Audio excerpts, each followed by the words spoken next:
எதுக்கு? மன நிம்மதிக்கு இல்லையா?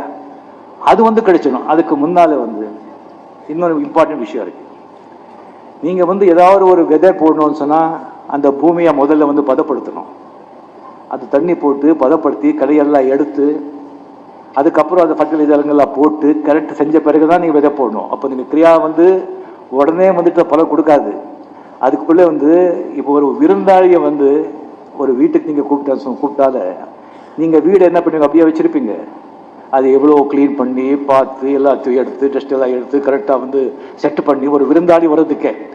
ஸோ அப்பேற்பட்ட ஒரு கடவுள் விருந்தாளி உங்க நெஞ்சுக்குள்ள வரணும்னா உங்க நெஞ்ச எவ்வளோ தூய்மையா நீங்க வச்சுக்கணும். எவ்வளோ தூய்மையா வச்சுக்கிட்டாதான் அது பலன் கிடைக்கும். அந்த ஆண்டு வந்து கிரியாவை ஒர்க் அவுட் ஆகும். இல்லைன்னா அது வந்து சாத்தியம் இல்லை. அது எப்படின்னு சொன்னா எல்லாருக்குமே ஒரு வாட்டி